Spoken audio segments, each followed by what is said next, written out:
Assalamualaikum warahmatullahi wabarakatuh. Baik, masih ada sedikit waktu. Nah, ini menarik kalimatnya Konfusius. Di antara teman, terlalu sering menegur biasanya akan membuat persahabatan jadi jauh. Jadi antar sahabat jangan kayak ustadz dengan santrinya.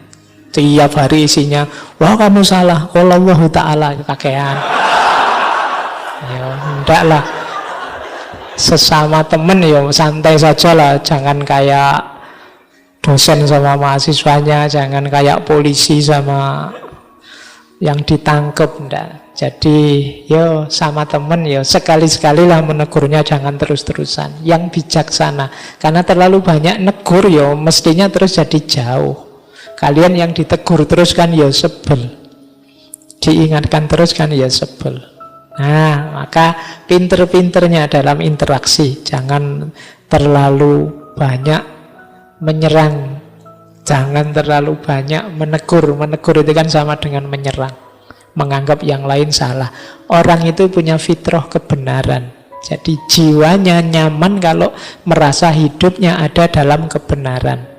Sehingga kalau dia disalah-salahkan terus, jiwanya pasti gelisah, pasti tidak nyaman hidupnya. Maka yuk sesama teman yang arif, yang bijaksana kalau menegur.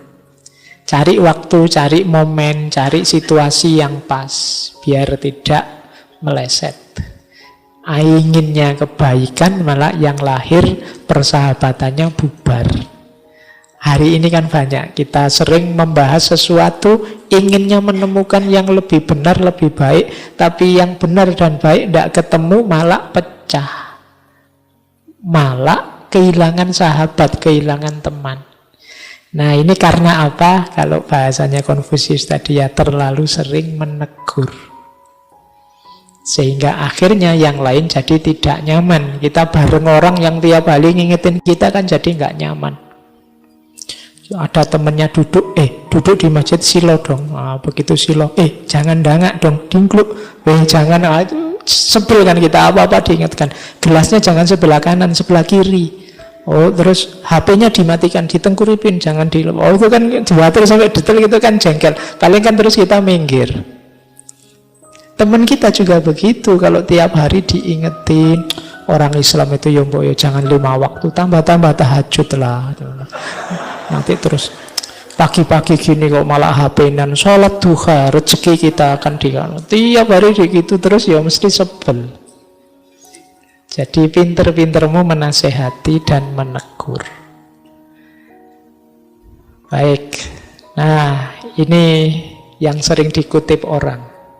Kata Konfusius, lebih memalukan kalau kita tidak percaya kepada teman kita daripada saat kita ditipu oleh mereka. Jadi dalam hal kehormatan kita sebagai seorang sahabat, mending aku ditipu daripada aku tidak percaya pada mereka. Jadi ini hubungannya dengan kualitas diri kita. Kalau kita tidak percaya pada sahabat, ya berarti kita tidak punya kualitas, tidak punya integritas tadi. Di antara ciri sifat yang utamanya orang itu kan bisa percaya pada orang lain. Nah, jadi mending aku ditipu tidak apa-apa daripada aku jadi orang yang tidak bisa percaya pada orang lain.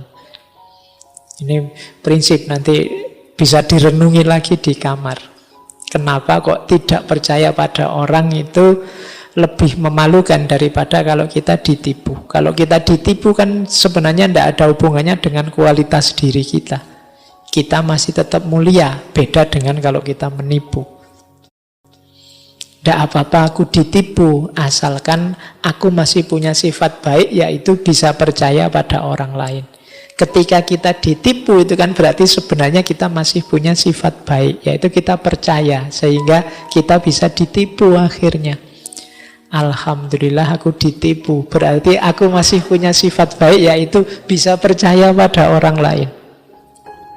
Lu hidup di dunia ini, bayangkan kalau semua orang tidak saling percaya. Kiamat besok pagi. Ya kan? Misalnya kalian masuk ke sini, saya tidak percaya Pak Faiz nanti yang diomongkan baik-baik semua, awas nanti. Awas kalau ngomong. Itu kan sudah ngancam sampai sini. Saya juga begitu. Saya tidak percaya kalian ini mau belajar beneran. Paling cuma nyari minum aja, paling cuma ada yang ditaksir aja. Semuanya serba gitu, ruwet hidup ini. Kalau tidak ada yang percaya, maka kualitas bisa percaya pada orang lain itu salah satu keutamaan. Nah, makanya sebenarnya ketika kita ditipu orang, itu paling tidak membuktikan bahwa oh, saya itu masih manusia yang punya budi. Buktinya apa? Saya masih bisa percaya pada orang lain. Makanya kalimat ini memahami dalamnya begitu. Jadi lebih memalukan kalau kita tidak punya kepercayaan pada teman kita daripada kalau teman kita nipu kita. Ketika kita ditipu teman, berarti menunjukkan bahwa kita masih punya kualitas sahabat yang baik, masih bisa percaya pada orang lain. Baik. Nah, ini menarik. Kalau ini lebih dalam ya. Ini bukan sahabat yang seperti tadi.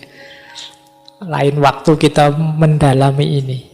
Kediaman atau keheningan adalah sahabat sejati yang tidak pernah mengkhianati. Ini kapan-kapan lah ya kita membahas tentang hening, kediaman. Ya karena kalau manusia, siapapun dia, keramaian, keriuhan, itu selalu di situ ada potensi pengkhianatan. Tapi dalam keheningan, kita ketemu banyak manfaat, banyak keuntungan, dan tidak mungkin dikhianati. Kediaman kita jarang kita sesali. Yang sering kita sesali kan pas kita banyak ngomong. Jarang kita menyesal, kenapa ya aku kok tidak banyak ngomong, kok tadi aku sering diam. Itu kan kita tidak terlalu menyesalnya, tidak banyak. Tapi aku tadi ngomong apa wae yo, aku tadi banyak ngomong apa. Itu kan sering kita malah menyesal. Maka keheningan itu adalah sahabat sejati yang tidak pernah mengkhianati. Terakhir ini juga agak dalam maknanya. Benih itu tumbuh dalam keheningan, tetapi pohon roboh dengan suara yang hebat. Kehancuran itu nyaring, tetapi pertumbuhan tidak. Inilah kekuatan dari kesunyian. Ini sebenarnya sindiran besar pada kita hari ini. Peradaban kita hari ini adalah peradaban yang modusnya adalah viral dan kehebohan. Jadi kita ingin rame. Jadi kehebohan, kenyaringan. Kita merasa tidak ada kalau kita tidak bersuara. Padahal pertumbuhan itu hening. Sementara kehancuran itu ramai, ribut. Orang belajar itu hening, orang tawuran itu ramai. Jadi kehancuran itu ribut. Makanya mari kita mulai introspeksi deh. Jangan-jangan peradaban kita hari ini yang semakin lama semakin ramai, itu memang ciri-ciri pohon yang roboh. Sebentar lagi hancur kalau kita tidak mampu menarik diri sebentar ke dalam keheningan.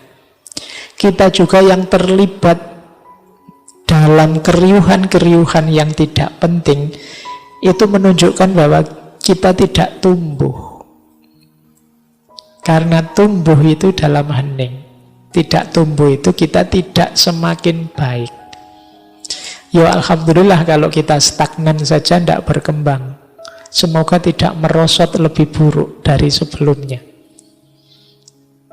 Jadi ini bahan introspeksi nanti pulang ke rumah. Bahwa Kalau ingin kita semakin baik, tumbuh mental spiritual kita, carilah lebih banyak momen-momen hening. Bukan momen-momen ribut dan ramai. Karena di dalam kejernihan kita akan menemukan banyak mutiara-mutiara kebijaksanaan. Dalam keheningan itulah kita akan ketemu dengan diri kita sendiri. Dan dalam keheningan pula kita ketemu teman yang tidak mungkin mengkhianati.